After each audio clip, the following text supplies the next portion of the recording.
Good morning, students. In the previous lecture of chapter 4, Fiber to Fabric, I had taught you history of clothing, fibers and fabrics, kinds of fibers. I hope all of you have understood. Today I am going to teach you another topic of this chapter. This is plant fibers.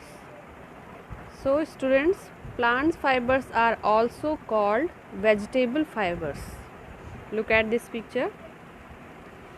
See, softwood, hardwood, jute, hemp, flax. These are obtained from stem. Banana, sisal, abaca, pineapple, palm. These are obtained from leaf.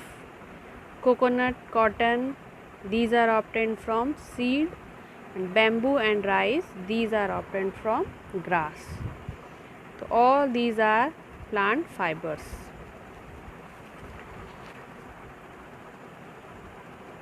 Now move on to cotton. Cotton is the most commonly used fiber. It is used to make clothes, pillows, quilts, curtains and mattresses. जो cotton है वो बहुत ही एक common use है, ऐसा fibre है जो ज़्यादातर यूज़ होता है. ये इससे क्या क्या बनाए जाते हैं, आपके कपड़े हैं, पिलो हैं, रज़ाइयाँ हैं, पर्दे हैं और गद्दे बनाए जाते हैं. Cotton has been grown in India for more than 3000 years ago. Cotton जो है भारत में 3000 साल से भी ज़्यादा सालों से उगाया जा रहा है. The cotton plant grows well in black soil and warm climate. It needs moderate rainfall. तो कॉटन के लिए आप ब्लैक सॉइल बहुत इम्पॉर्टेंट होती है और रेनफॉल कैसे चाहिए, मॉडरेट यानी औसत, ना बहुत कम ना बहुत ज़्यादा. तो see this picture, this is black soil. तो इस तरह इसमें ये बहुत ब्लैक सॉइल कपास के लिए बहुत ज़्यादा उपजाऊ होती है. देखिए इस तरह इसको लगाया जाता है. देखिए ये देखिए इतने अच्छे से ये ग्रो करते हैं. Okay, so look at the picture of cotton ball. This is cotton ball that grow on the cotton plant. ये कॉटन प्लांट में ग्रो करती है. It consists of soft white fibers growing around the seeds of the cotton plants. When balls mature, they burst open the revealed seeds surrounded by the cotton fibers. जब ये mature हो जाता है, ये जो बॉल है तो ये फट जाता है और जो सीड होती है, उसके जो बीज होते हैं उसके चारों ओर जो है कॉटन फाइबर उसमें घिरा हुआ दिखता है. चारों ओर बीज में क्या लगा रहता है, यानी रुई चारों ओर उसकी लगी रहती है. These ball are picked either by hand or by machine. The raw fiber is removed from the seeds by combing. कि देखिए उसके बाद उसको कॉम्बिंग से क्या कर दिया जाता है, सीड से अलग कर दिया जाता है इस तरह.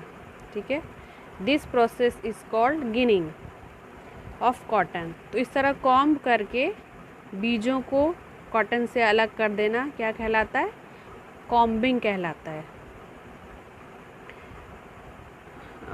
ठीक है, और उसे हम गिनिंग भी कहते हैं. मतलब कॉम्ब करके हम उसे बीज को हटा देते हैं और इस प्रोसेस को हम गिनिंग कहते हैं.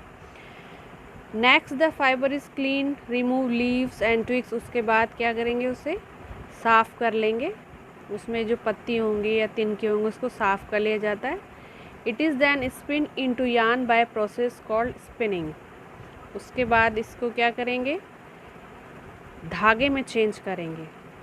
इस प्रोसेस को हम कहते हैं स्पिनिंग. तो स्पिनिंग कई तरीके से की जाती है. इसको देखिए, ये जो हैंड स्पिंडल है उससे भी करी जाती थी पहले, जिसे हम चरखा कहते हैं.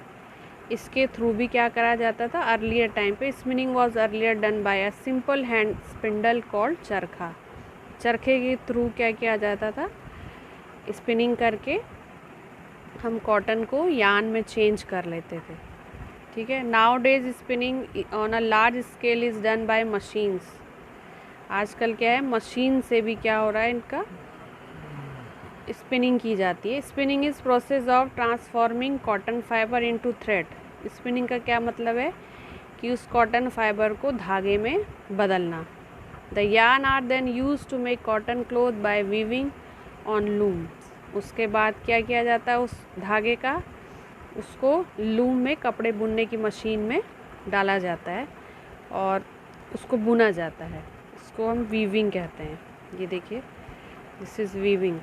तो वीविंग क्या है? Weaving is a process of arranging two types of yarns together to make a fabric. दो तरह के धागे को अरेंज करके और फैब्रिक बनाया जाता है, इसको हम वीविंग कहते हैं। Weaving is done on looms which are hand operated और power operated. Okay, the big reels of yarn called bobbins are used for weaving the clothes. एक जो बड़ी बड़ी सी रील्स होती हैं जिसमें कि यार्न को लपेट दिया जाता है, उसको हम बॉबिन बोलते हैं। देखिए इस तरह वीविंग, और ये क्या है? निटिंग है। तो हम क्लोथ्स दो तरीके से बनाते हैं, कि वीविंग के थ्रू और दूसरे निटिंग के थ्रू। ये देखिए, ये आपकी बड़ी बड़ी मशीनों के थ्रू अब आपके क्या हो रही है, ये जो ये कॉटन है उसकी आपकी ये हो रही है आपकी, इसको हम जो पहला प्रोसेस है आपका गिनिंग, ये मशीन के थ्रू गिनिंग हो रही है। ओके, गिनिंग क्या होता है? कॉटन से बीजों को अलग करना। फिर यहाँ है ये मशीनों के द्वारा स्पिनिंग, और फिर उसके बाद ये है वीविंग, बुनना।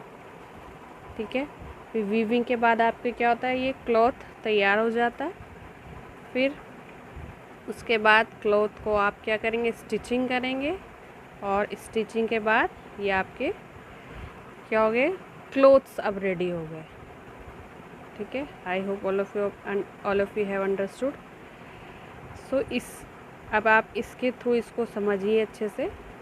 देखिए, सबसे पहले हम क्या करेंगे? कॉटन को पिक करेंगे। जो कपास का पेड़ है उससे कपास को हम तोड़ेंगे, फिर स्टोर करेंगे उसे, फिर उसको बाज़ार में बेचा जाता है। फिर कलेक्ट करिए एक जगह पे, ढेर सारा कलेक्शन के बाद उसकी सफाई होती है।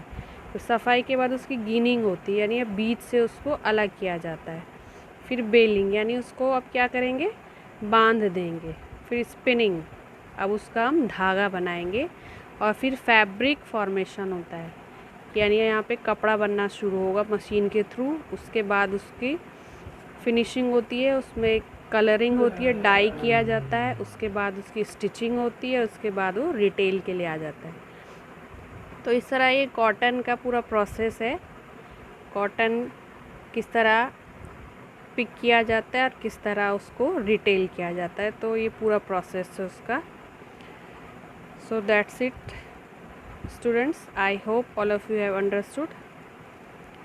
So rest of the chapter I will teach you in next lecture. Okay, thank you.